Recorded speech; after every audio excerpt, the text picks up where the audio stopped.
Hoje nós vamos falar sobre dar uma resposta para um como que muitas de vocês devem ter aí na cabeça de dúvida sobre essa forma de se chegar aí a uma posição executiva. Eu já falei e vocês mesmos já devem ter percebido que não adianta só fazer o seu trabalho muito bem feito, né? Chegar, cumprir aí as metas, atingir as metas, ser uma profissional aí que a sua liderança confia, que seus colaboradores confiam, ser uma gestora aí que organiza muito bem as tarefas, que alcança os resultados esperados, está ali dentro da conformidade.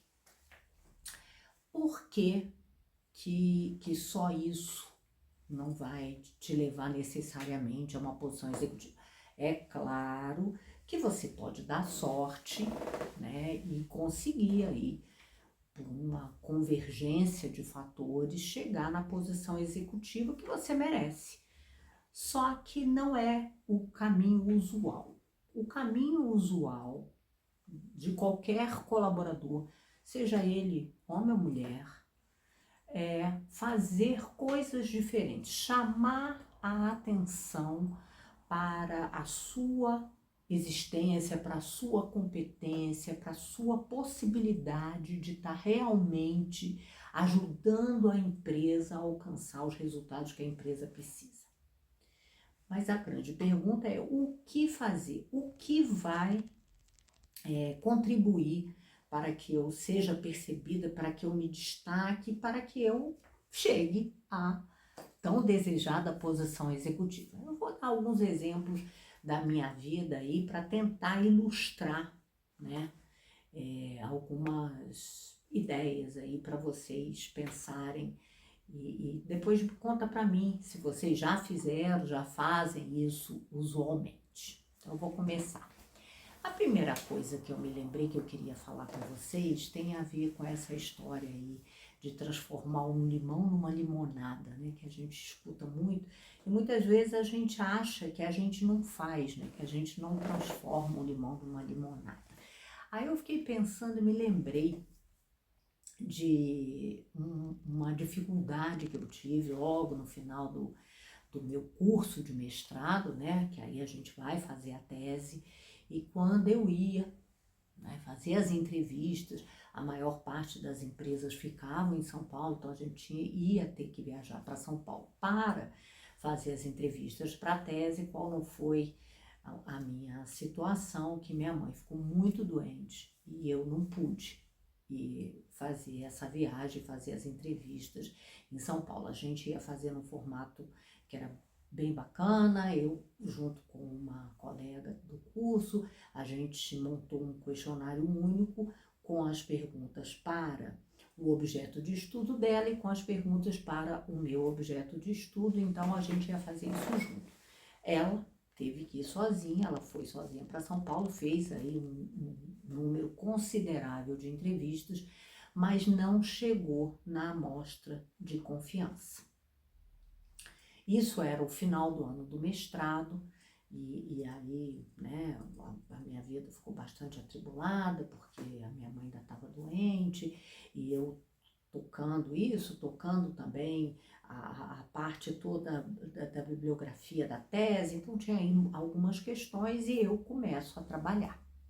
Aí eu comecei a trabalhar e quando a gente entra assim numa empresa, realmente é muito difícil a gente conseguir conciliar toda a necessidade que uma tese representa com o trabalho. Então, esse novo ano aí, ao final da minha tese, foi um ano dedicado ao trabalho. E no ano seguinte, e também minha mãe fez a cirurgia, foi um ano bem conturbado, bem assoberbado para mim. No ano seguinte, eu me casei. Aí me mudei para uma cidade próxima, deixei o município, fui para uma cidade próxima. Para quem conhece, eu saí do Rio, fui para Niterói.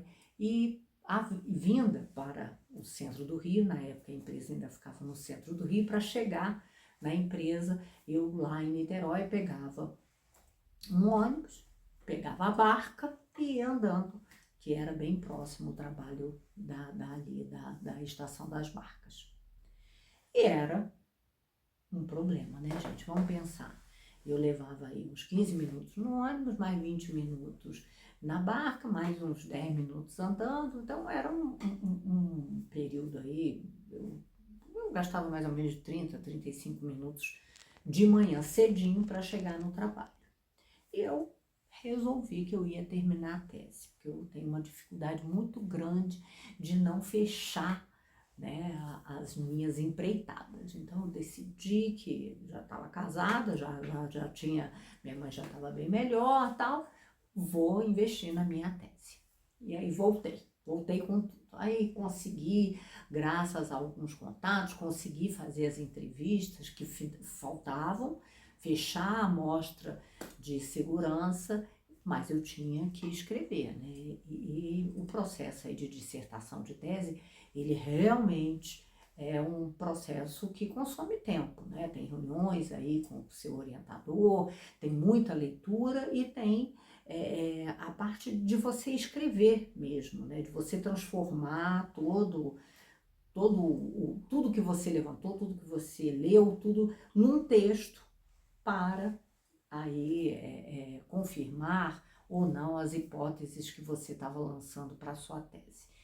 E aí eu já tinha essa questão de levar mais ou menos uns 35 minutos para chegar no trabalho de manhã e, obviamente, à tarde, à noite, né, era mais complicado, tinha fila para pegar a barca, o ônibus demorava, então à noite geralmente não levava menos do que 1 hora para eu estar retornando para casa. Então à noite era bem cansativo e era muito mais cheio, então a barca vinha muito cheia, o ônibus cheio, era sempre mais complicado à noite.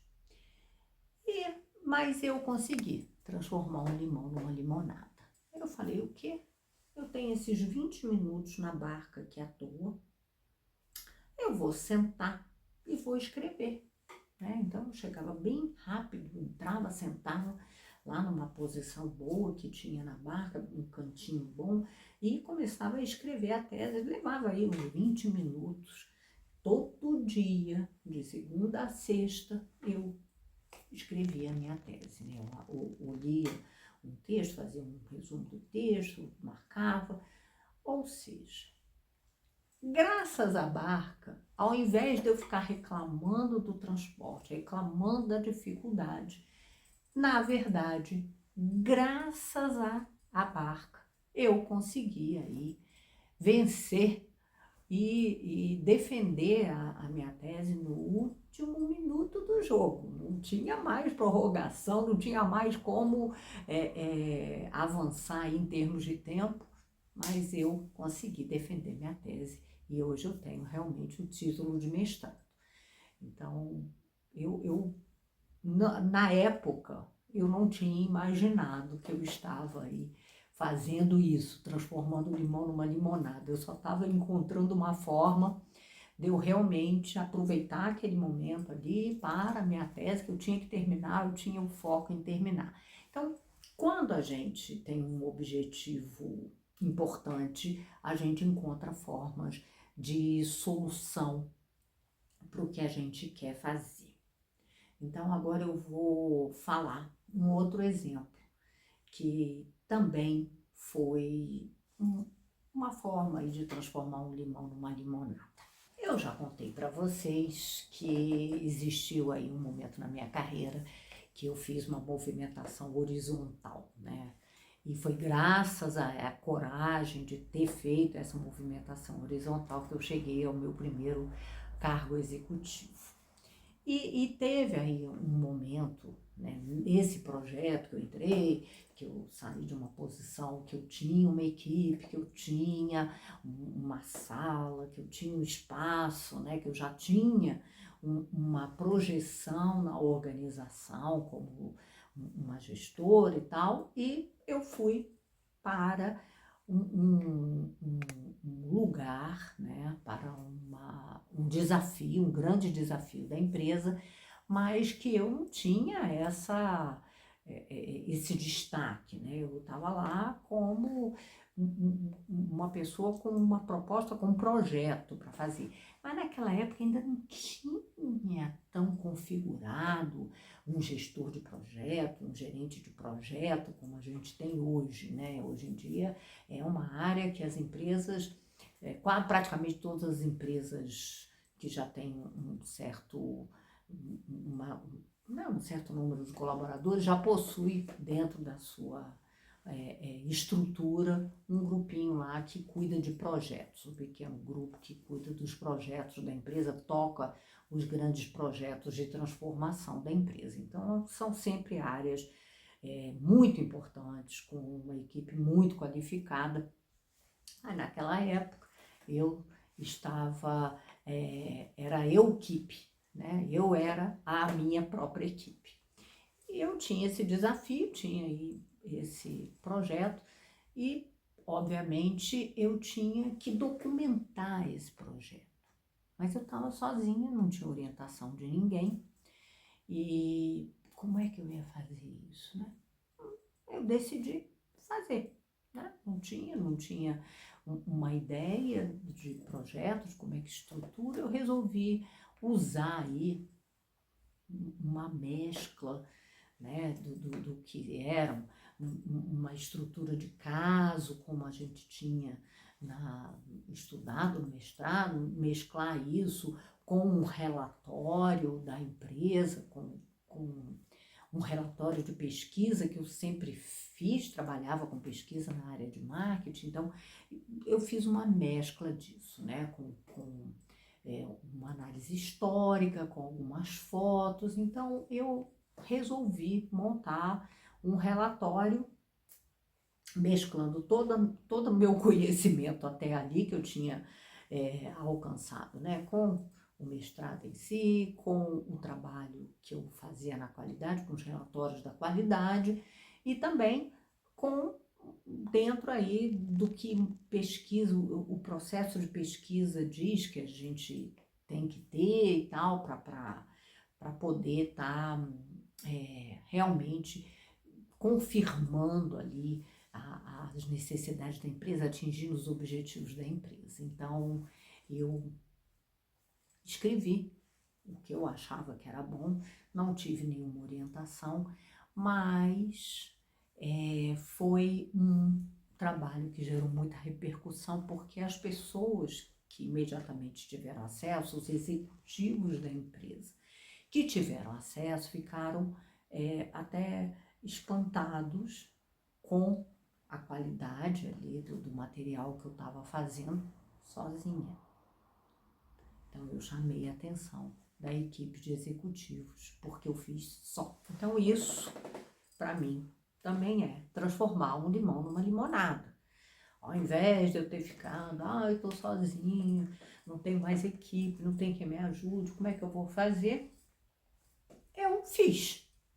Eu fiz da forma como eu consegui fazer, já que eu estava sozinha, já que eu não ia ter uma equipe para me ajudar, fui pedindo apoio aqui e ali, e obviamente quando a gente quer, a gente sempre consegue pessoas para ajudarem, pessoas com muita boa vontade para ajudar, e eu consegui montar aí um documento, né, uma pasta do projeto, e a pasta do projeto ficou realmente muito bonita. Eu fiz uma pasta para o arquivo da área em si, para o presidente da empresa, que era o responsável, né, por aquele projeto, que tinha aí pedido para que eu assumisse o projeto, e para o diretor aí da área, que o diretor Brasil daquela área. Então,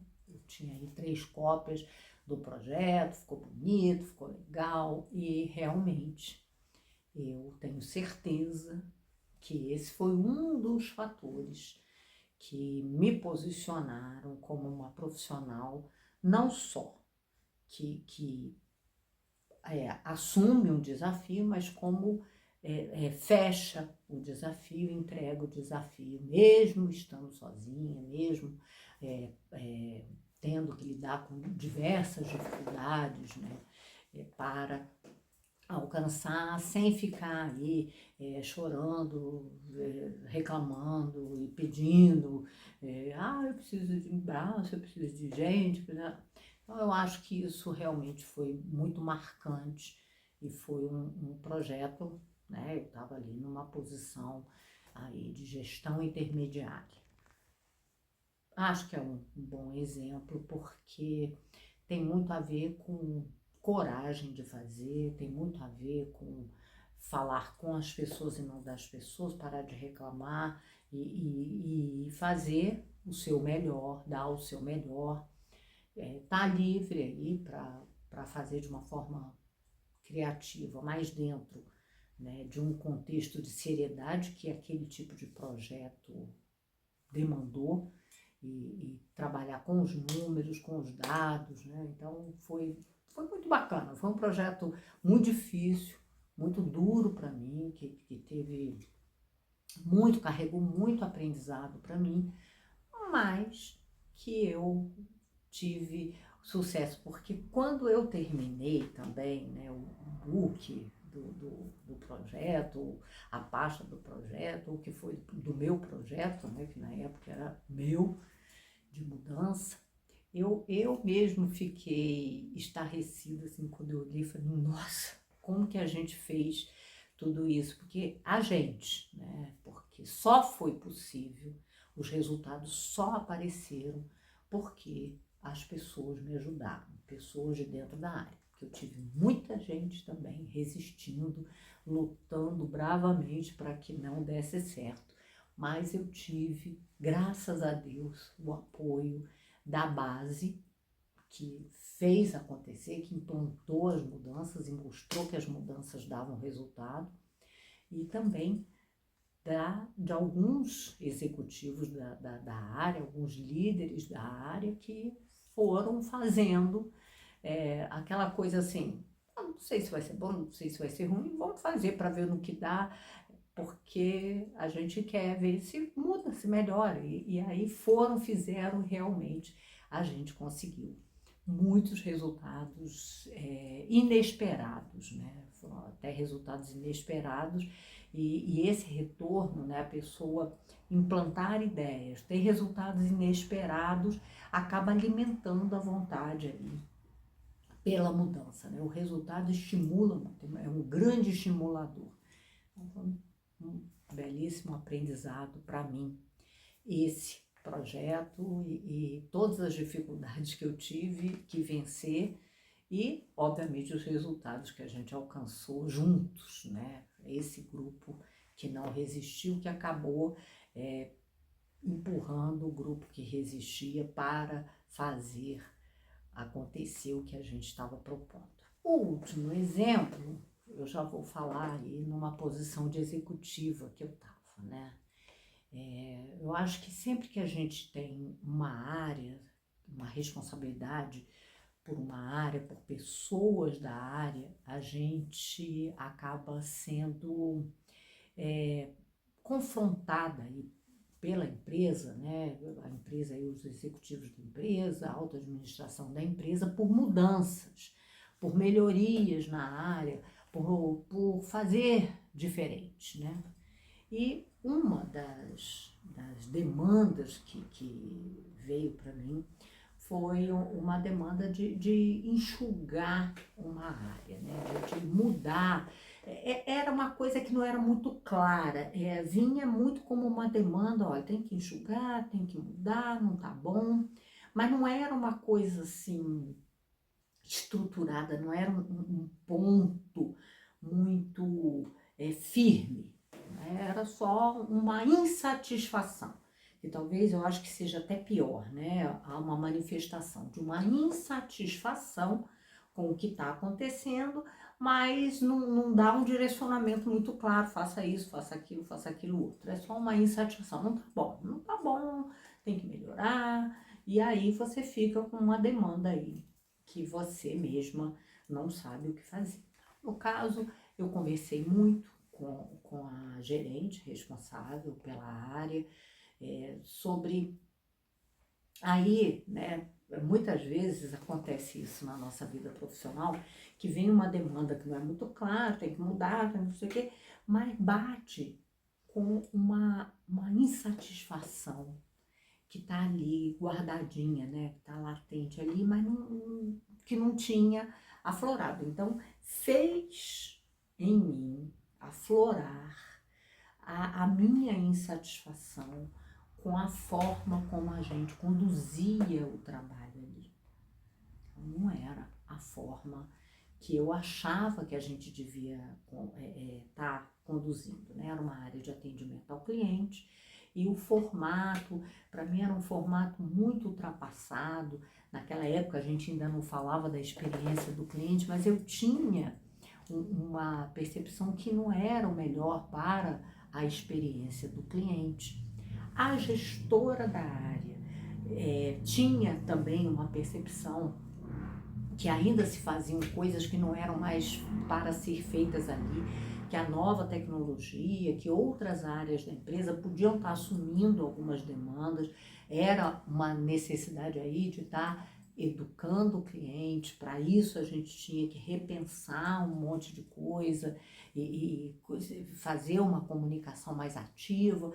Então, nós, né, novamente nós, fomos mergulhar aí no que a gente estava querendo, mas que não estava muito claro.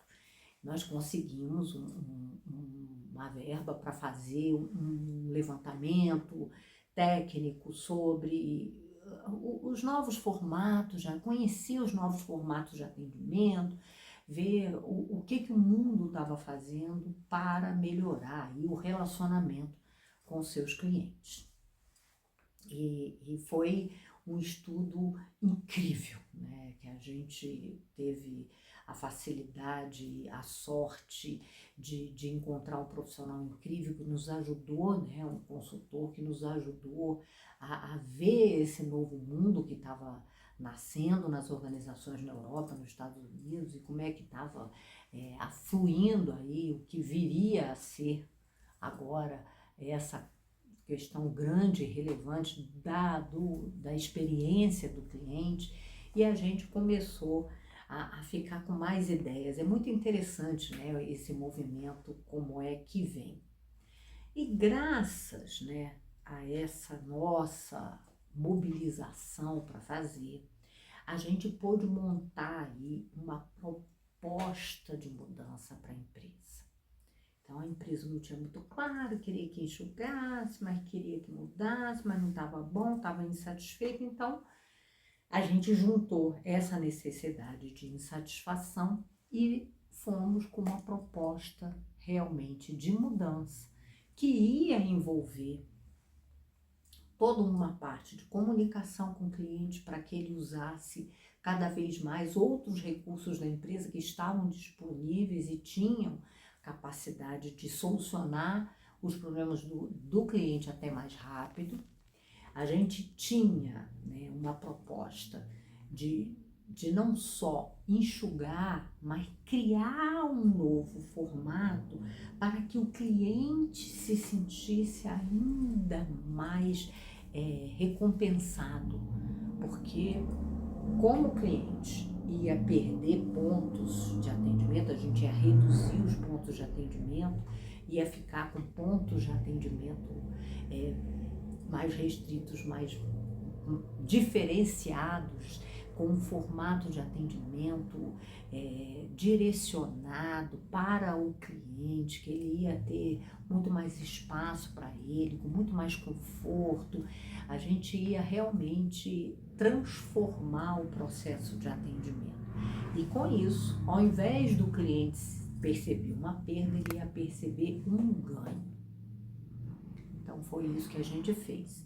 A gente buscou até locais, porque a gente ia fazer um processo diferenciado. Esse processo demandava uma área física um pouquinho maior, porque era uma outra configuração. Antes era uma configuração de que nenhum cliente tinha sua individualidade respeitada, não tinha um atendimento personalizado, e a gente criou isso num novo formato, e para isso a gente precisava criar pequenos ambientes fechados para que o atendimento fosse nesse formato, né? Personalizado, um a um, diferenciado, exclusivo, com uma percepção de exclusividade.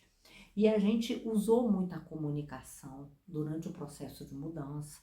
A gente foi aí fazendo as novas unidades e a gente fez o lançamento, fez todo um processo aí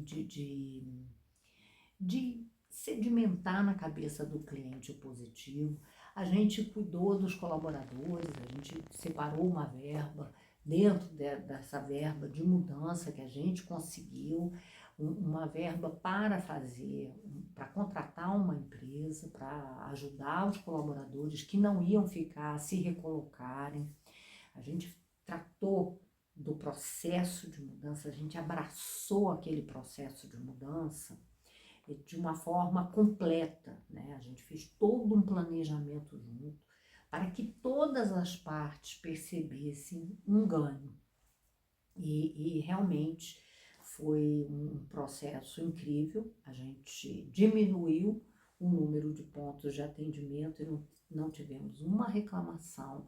Os colaboradores que saíram gratos pela empresa, com a empresa e pela empresa, pela forma como a empresa lidou com eles, nos ajudaram até o final. Os colaboradores que ficaram se sentiram especiais, se sentiram reconhecidos, porque eles conseguiram ficar, eles mostraram, né, que eles realmente iam junto com a gente nesse processo de mudança, e pontuou a empresa num novo lugar na percepção do cliente.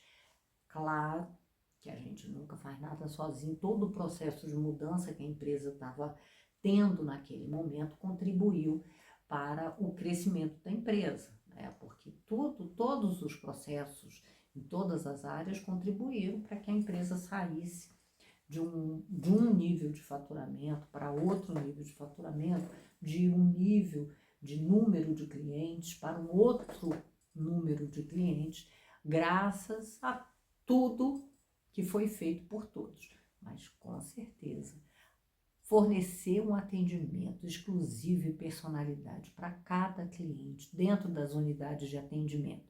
E melhor, garantir que eles tivessem um atendimento mais rápido, mais simples, sem a necessidade de se deslocar, podendo usar aí os recursos da tecnologia, sem dúvida, fizeram a diferença e marcaram ali o nosso gol nesse projeto. Ao invés da gente ficar triste, ficar desanimado, ficar passando uma sensação aí de frustração para os colaboradores. Ah, vamos ter que diminuir. Ah, vamos ter que fechar. Ah, vamos ter que fazer não sei o quê. A gente foi à ação, a gente trouxe para a gente como uma necessidade nossa de transformação, de mudar, de futuro e de criar uma nova proposta de formato de trabalho. Então, a gente assumiu o leme ali do que a gente queria, junto com essa insatisfação que a alta administração tinha, a gente transformou isso também numa insatisfação nossa e fez o que a gente podia fazer de melhor, e ficou tão bom que a empresa adotou o formato, o exemplo para outras áreas, para mudanças em outras áreas, e outras empresas também migraram para esse formato aí mais voltado para o cliente, né? Mais pensado e pensando na satisfação do cliente. Então, eu fiz esse vídeo para compartilhar com vocês 3 situações, né, em que a gente transformou o limão numa limonada, 3 situações muito simples, decisões simples. É claro que tem negociação no meio, claro que tem aí o uso de conhecimento, é claro que tem a nossa vontade.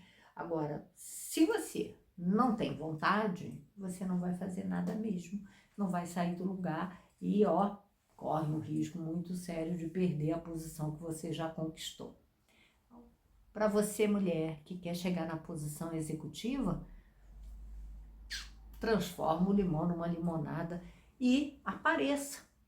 Você vai aparecer, você vai ser elogiada e isso também vai contribuir para a sua autoestima, vai contribuir para você investir cada vez mais em processos, em ideias que façam que você se destaque na sua organização e, sem dúvida nenhuma, seja realmente cogitado o seu nome para assumir a posição executiva que você sonha.